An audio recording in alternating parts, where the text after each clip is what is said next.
Bienvenidos una vez más al electroverso de la banda magnética. Con ustedes yo soy el Dr. Darkness, y, para cerrar esta saga de emisiones sobre Shazam, hoy hablaremos de los otros Capitanes Marvel. La banda magnética, la vida hecha meme y el meme hecho podcast.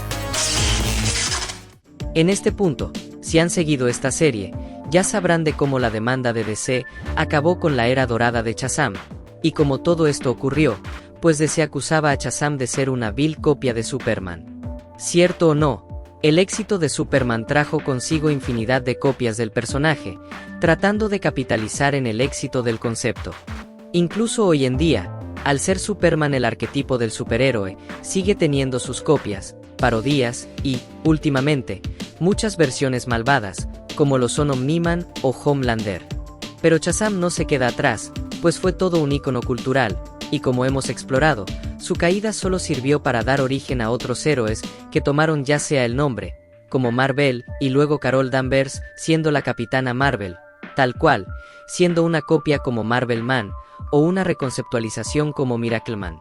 Pero incluso cuando Shazam estaba en su apogeo, tuvo sus copias. E incluso hubo un personaje inspirado en Shazam, pero desde una perspectiva más madura y seria, pero sin llegar a ser tan edgy como Miracle-Man. ¿Y cómo olvidar al Shazam trans? ¿No han escuchado de ninguno de estos? Entonces quédense para este gran final de esta saga de emisiones de la banda magnética.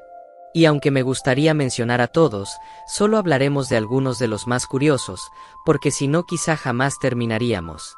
Si nos vamos en términos cronológicos, quizá una de las primeras paradas es en MF Enterprises en 1966 con, bueno, el Capitán Marvel, pero no era el grandulón rojo con los poderes de varios dioses.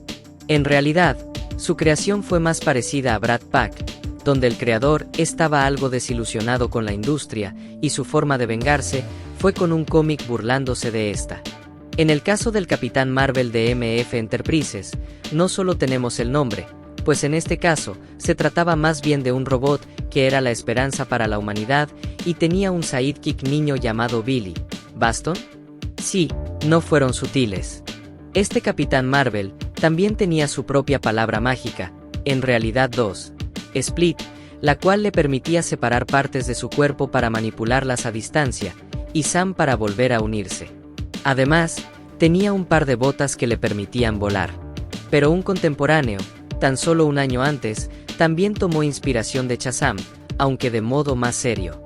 Me refiero a un cómic que decidió tomar por primera vez a los héroes de manera seria, haciéndolos más humanos e incluso con aspectos más trágicos.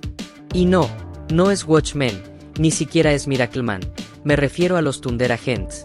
En las páginas de este cómic, podemos encontrar quizá uno de los primeros ejemplos de historias de superhéroes, donde no todo es color de rosa, y muchas veces, los héroes tienen que hacer un sacrificio, o simplemente son sometidos a las consecuencias de su heroísmo.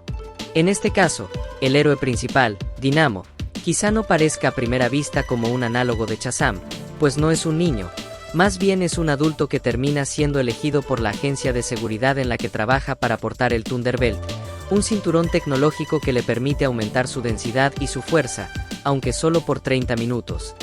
Pues de usar el cinturón por más tiempo, podría ser perjudicial para su salud e incluso matarlo. Sin embargo, el personaje surgió como una idea de qué pasaría si Billy Batson no fuera un niño, sino un adulto, y sus aventuras fueran más serias, con consecuencias reales. Quizá al final Dynamo no se parece a Shazam, pero su origen fue un primer intento de tomar al personaje en una dirección más madura. Y es que, en realidad, su diseño sí estaba inspirado un tanto en Shazam, y, en un inicio, se iba a llamar el Capitán Thunderbolt. Pasando a algo más moderno, tenemos al Shazam transgénero. O al menos así nos lo vendieron durante su resurgimiento, pues en el 2002 Shizov haría su debut, tratándose de un show en el que un par de gemelos se mudan a la casa de su difunta tía para descubrir que esta era la gran superheroína Shizov. Mientras que Kelly está emocionada, pues era una gran fan de la heroína, Guy, quien es un chico estereotípico, se burla de esto poniéndose el anillo de Shizov sin saber que, con esa acción, ganó los poderes de Shizov y se tendrá que convertir en la nueva heroína, pese a ser un chico y no una chica. En este caso, Guy se transforma en Shizov al decir la frase, "Vamos chica", y, junto con su hermana gemela y su mejor amigo, más quien tiene el gimmick de tomar un nuevo atuendo de héroe, aunque sin poderes, en cada capítulo, el trío se enfrenta a todo tipo de villanos bizarros, incluso teniendo su propia baticueva. Mientras que Guy tiene que aprender a comportarse como toda una dama al ser Shizov, pues de esto dependen sus poderes. Sin embargo, lejos de ser una serie progresista o tener un discurso trans, en realidad solo se trata de un chiste.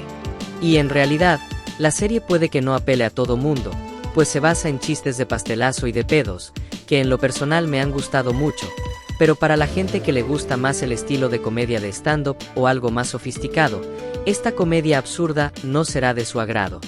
Pero regresando a Shizov, la idea nació cuando el creador un día se preguntó qué pasaría si Shazam pronunciara mal su nombre, y en vez de decir Shazam dijera Chisam, ya que en inglés chi significa mujer.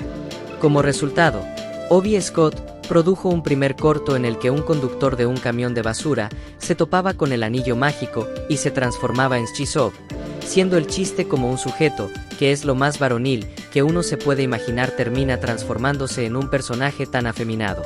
Para el piloto hubo muchos cambios, casi teniendo lo que se vería en el resultado final, aunque en este caso el chiste era que el mejor amigo de Guy, Mas, se enamoraba de Shizov tras que ésta lo rescatara, sin saber que Shizov no era una chica sino su mejor amigo disfrazado.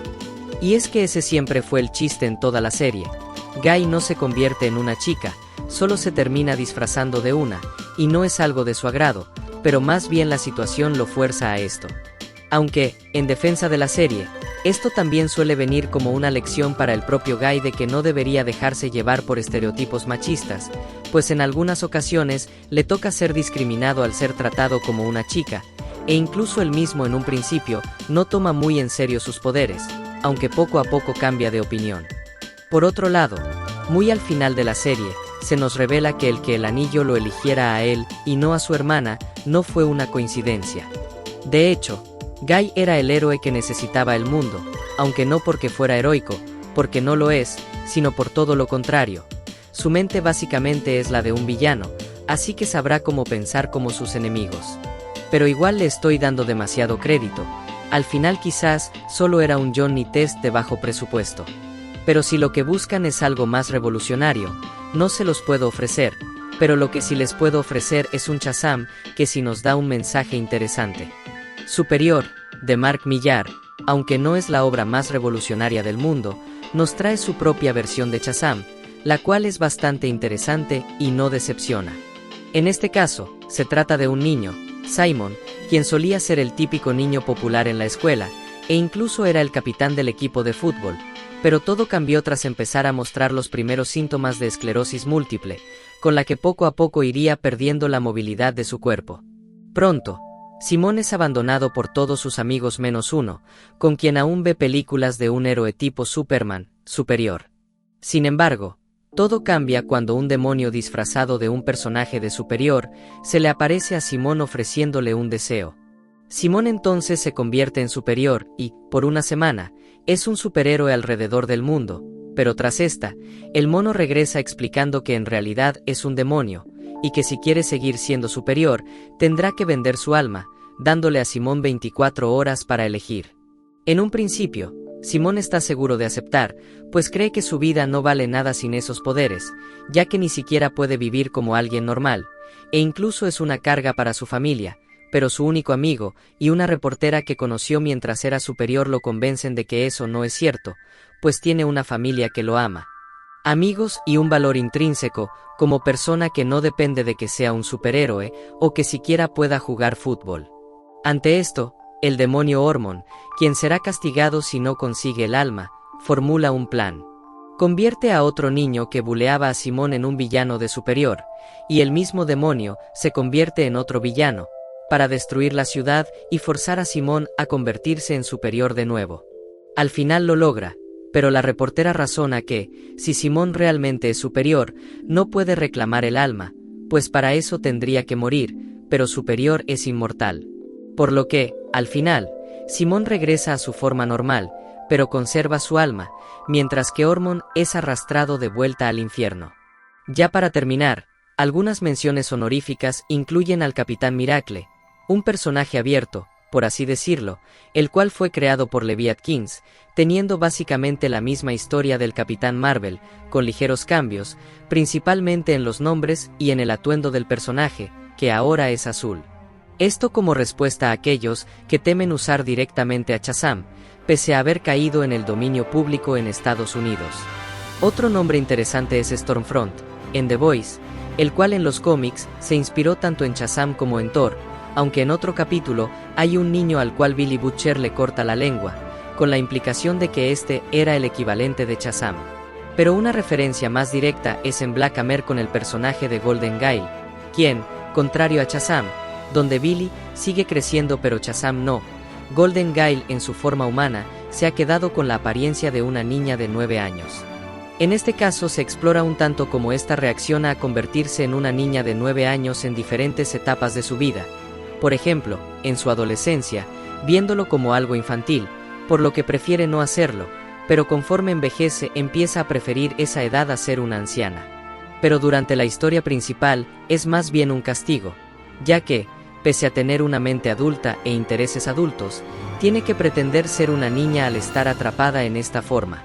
Pero claro que no podemos acabar sin mencionar a otro par de personajes spin-off, como Isis, aquel personaje que debutó en la hora de Shazam e Isis, pensada justo como una versión femenina del héroe, al menos en términos de programación, pero que eventualmente se haría camino a las páginas de los cómics, formando parte de la familia Marvel en algunas continuidades. Ahora que si nos vamos a lo clásico, tenemos a Happy el Conejo Maravilla, el cual era un conejo antropomórfico muy fan de Shazam, así que pronunció la palabra mágica, y para su sorpresa, ganó poderes iguales a los de su héroe. Y por último, tenemos a Shazam, la app que te ayuda a encontrar esa canción que has escuchado, pero no sabes su nombre. No es un superhéroe, pero tiene un poder muy útil cuando no te puedes quitar de la cabeza esa canción de la cual desconoces su nombre. Quizá la ironía es que lo que empezó como una palabra mágica se convirtió en algo que, mediante magia tecnológica y palabras, te da una canción. Con esto cerramos esta saga, viendo cómo aquel héroe de antaño jamás se fue realmente, solo evolucionó en todo un multiverso de personajes e historias curiosas. Porque la magia siempre estuvo en una palabra, y no solo una, sino en todas, cuando contamos una historia que nos deja creer lo más maravilloso, porque solo creyendo en lo imposible lo podemos hacer posible. Esto fue la Banda Magnética, y yo soy el Dr. Darkness. Recuerden que pueden encontrarnos en Instagram y Facebook como La Banda Magnética, y pueden seguir nuestro podcast en YouTube, Spotify y iHeartRadio.